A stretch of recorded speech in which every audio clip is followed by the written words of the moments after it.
Hello everyone, welcome back to STBG and this is Sandeep भैया। Guys, एक बहुत ही ज़्यादा इंपॉर्टेंट न्यूज़ है यूपी के बच्चों के लिए, या जो लोग यूपी के इंजीनियरिंग कॉलेजेस में एडमिशन लेना चाहते हैं। आई होप आप सब लोगों ने सही दिया होगा, बहुत सारे लोगों का सही अच्छा गया होगा और बहुत सारे बैकअप के प्लान में भी होंगे। तो एक बहुत ही बढ़िया बैकअप होता है एकेटीयू में ऑलमोस्ट जो बच्चा 30 नंबर का भी जेईई में करके आया है उसका भी एडमिशन हो जाता है। 7 से 8 लाख रैंक वालों तक का भी एडमिशन यूपी के गवर्नमेंट और प्राइवेट कॉलेजों में हो जाता है। इवन गवर्नमेंट कॉलेज भी 4-5 लाख रैंक तक एडमिशन दे देते हैं।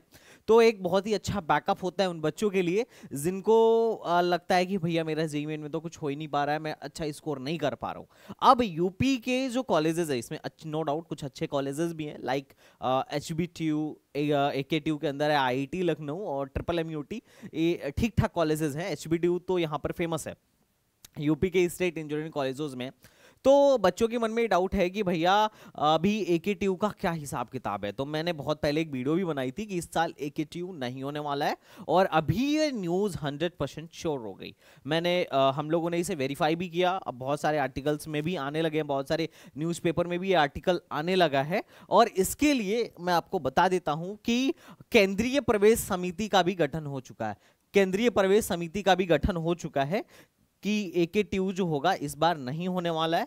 तो सवाल ये है कि एकेटीयू के जो भी इंजीनियरिंग कॉलेजेस हैं उसमें एडमिशन का प्रोसेस क्या होने वाला है, और साथ ही साथ इस बार ट्रिपल एमयूटी भी नहीं होने वाला है। अच्छा, इनका एडमिशन का प्रोसेस बहुत ही ज्यादा सिंपल कर दिया गया है।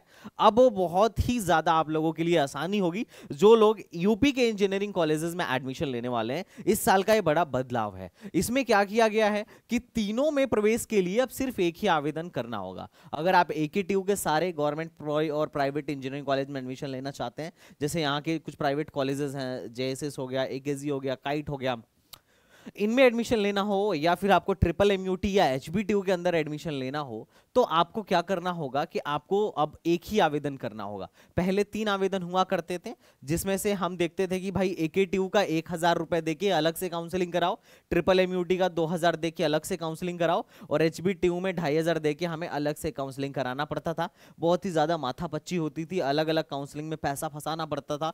जहां जहां सीट मिलती थी हमको सीट एक्सेप्टेंस फीस के नाम पर कहीं 20,000 तो कहीं 60,000 तो कहीं कहीं ऐसे मतलब काफी 40,000 तक हमें देना पड़ रहा था।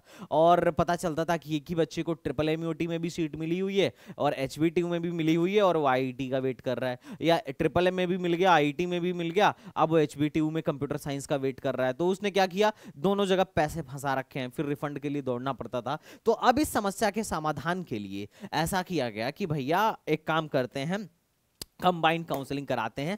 पूरे स्टेट की एक ही काउंसलिंग होगी और उसका उसके उसके लिए एक काउंसलिंग समिति का केंद्रीय प्रवेश समिति का गठन हुआ है। और इस साल की जो काउंसलिंग है एचबीटीयू जो है ऑर्गेनाइज करवाने वाली है। इसमें मतलब ऑर्गेनाइज तो करवाएगी केंद्रीय प्रवेश समिति, लेकिन इसके जो चेयरमैन हैं वो हैं एचबीटीयू के अपने वाइस चांसलर साहब। तो इस बार सारा बागडोर एचबीटीयू के हाथ में है। एचबीटीयू इस बार काउंसलिंग कराएगी। तो अब जो लोग वेट कर रहे हैं कि भैया एकेटीयू होगा कि नहीं होगा, तो देखो एकेटीयू में एडमिशन होगा, बस प्रोसेस चेंज हुआ है। प्रोसेस कैसे चेंज हुआ है कि अब एचबीटीयू के पोर्टल से, या हो सकता है इनका एक डिफरेंट पोर्टल बने, उस पोर्टल से इन सब के लिए चॉइसेस फिल किए जाएंगे। आपको काउंसलिंग फीस भरना है। अब काउंसलिंग फीस एग्जैक्टली क्या होने वाला है, कुछ लोग कह रहे हैं कि काउंसलिंग फीस 3,000 हो सकती है, कुछ लोग कह रहे हैं काउंसलिंग फीस 1,000 रुपीज होगी। तो काउंसलिंग फीस जो भी हो, एक काउंसलिंग फीस भरना है और प्रोसेस वही होगा,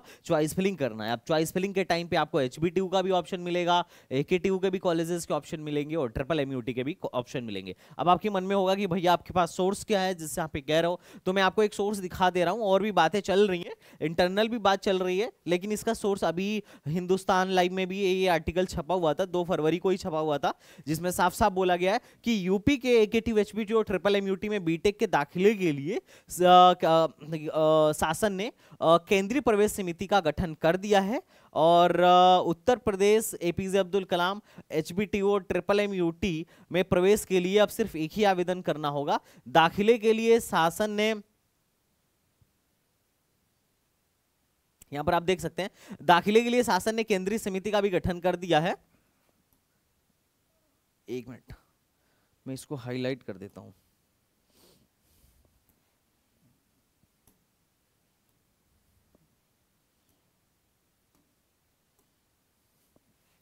और दाखिले के लिए शासन ने केंद्रीय प्रवेश समिति का गठन किया हुआ है, जिसके चेयरमैन एचबीटीयू के कुलपति प्रोफेसर शमशेर हैं।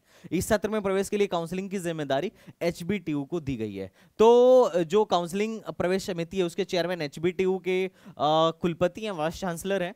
और क्या कहते हैं कि इस बार एचबीटीयू अपनी काउंसलिंग कराने वाली है, मतलब एचबीटीयू ही काउंसलिंग कराएगी जो कंबाइंड रूप से सबके लिए होगी। उसमें आप एकेटीयू में एकेटीयू के लिए भी उसी से अप्लाई करेंगे, ट्रिपल एमयूटी के लिए भी उसी से अप्लाई करेंगे, और एचबीटीयू के एप्लीकेशन का भी प्रोसेस वही आपका रहने वाला है। एक बात मैं आपको और बता दूं कि बहुत सारे लोगों के मन में डाउट है कि भैया एकेटीयू में एलिजिबिलिटी क्राइटेरिया 45% का था, एकेटीयू में एलिजिबिलिटी क्राइटेरिया 45% का था, ट्रिपल एमयूटी में 60% का था, और इस साल तो ट्रिपल एमयूटी डबल ड्रॉपर को एक्सेप्ट भी नहीं कर रहा था। जैसे जे एडवांस में सिर्फ एक ही ड्रॉप अलाउड है, तो ट्रिपल एमयूटी भी डबल ड्रॉपर को इस बार एडमिशन नहीं दे रहा था, जो पिछला सत्र गया है उससे पहले देता था पर इस बार नहीं दे रहा था। और एचबीटीयू के लिए 55% का एलिजिबिलिटी क्राइटेरिया है। तो आप बताइए कि अगर ये एचबीटीयू इस बार करा रहा है, या फिर हम बोले कि केंद्रीय प्रवेश समिति करा रही है अगर, तो एक बात बताइए कि क्या रहने वाला है, मतलब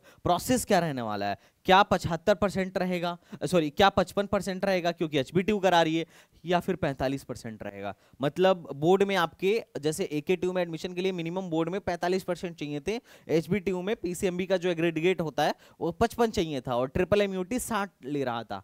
तो इस बार क्या रहने वाला है, क्या 45 रहेगा या 60 रहेगा या 55 रहेगा, कौन सा वाला रहेगा। तो कुछ लोगों का मानना है कि एचबीटीयू करा रही है तो मे बी 55 रहे, लेकिन ऐसा अभी कोई नोटिस नहीं आया है। नोटिस क्या है अभी ये तय नहीं हुआ है कि मिनिमम एलिजिबिलिटी क्राइटेरिया बोर्ड का क्या रखा जाए इन कॉलेजों में एडमिशन के लिए। मोस्ट प्रोबेबली चांस है कि 45% ही रखा जाएगा, क्योंकि सबसे ज्यादा जो सीट है 75,000 से ज्यादा सीट अपने एकेटीयू में है, और सबसे बड़ी इंजीनियरिंग के लिए जो सबसे बड़ी टेक्निकल यूनिवर्सिटी है पूरी यूपी में, दैट इज एकेटीयू। एचबीटीयू में तो बहुत कम सीट है एज कंपेयर, और ट्रिपल एमयूटी तो मतलब बहुत कम सीट है एज कंपेयर टू एकेटीयू, क्योंकि पहले एचबीटीयू और ट्रिपल एमयूटी भी एक टाइम में एकेटीयू के पार्ट हुआ करते थे। एकेटीयू इस यूनिवर्सिटी के कॉलेजेस हुआ करते थे। उस टाइम पे सिर्फ एक ही यूनिवर्सिटी थी यूपी में, दैट इज यूपीटीयू। अब क्या है कि ये अलग हो गए और खुद को यूनिवर्सिटी घोषित कर लिए। बट अब क्या है कि बहुत सारे लोगों का मानना है, सॉरी दैट इज कि 45% ही रहेगा, लेकिन अब ये डिसाइड नहीं हुआ है। अब जब भी डिसाइड होगा आई विल इन्फॉर्म यू कि बोर्ड का एलिजिबिलिटी क्राइटेरिया ये लोग क्या रखने वाले हैं। तो मैं आपसे यही कहूंगा कि अगर आपका जेईई में अच्छा नहीं भी गया हो तो आप एकेटीयू पे वो रख सकते हैं, एक होप रख सकते हैं, क्योंकि एकेटीयू में हर साल बहुत लो रैंक तक एडमिशन होता है। हमने खुद कराया हुआ है और ये चैनल आपके लिए बहुत ही ज्यादा हेल्पफुल रहने वाला है। तो मैं कहूंगा आप इस चैनल को सब्सक्राइब करके रख लीजिएगा। अब कुछ बच्चे मुझसे ये भी पूछेंगे कि भैया अगर मुझे बीटेक के अलावा बीटेक लेटरल एंट्री में एडमिशन लेना हो तो क्या प्रोसेस है। तो बीटेक लेटरल एंट्री के एडमिशन के लिए, बीटेक लेटरल एंट्री के लिए में एडमिशन के लिए आपको सीयूईटी देना होगा, और सीयूईटी का जैसा एडमिशन प्रोसेस था पहले वैसा ही रहने वाला है। और अगर आप बी फार्मा या एमबीए करना चाहते हैं या एमसीए करना चाहते हैं, बी फार्मा वालों के लिए भी सीयूईटी ही देना पड़ेगा, और बाकी पीजी के लिए आप सीयूईटी पीजी का एग्जाम देंगे। तो प्रोसेस वही है, बस थोड़ा सा बदलाव हुआ है। जो बदलाव हुआ है मैं आपको बता दिया। बाकी इसमें जो बदलाव आएगा, जिस तरीके से काउंसलिंग होगी, हम बिल्कुल काउंसलिंग आपकी कराएंगे। तो ये चैनल आपके लास्ट तक, आपके काउंसलिंग तक, आपके एडमिशन तक अब आपके साथ रहने वाला है। तो इस चैनल को लाइक शेयर एंड सब्सक्राइब कर लीजिए, अपने दोस्तों में शेयर करिए, क्योंकि this is the best channel of UP. तो चलिए मिलते हैं नेक्स्ट वीडियो में, तब तक के लिए बाय बाय, टाटा एंड जय हिंद।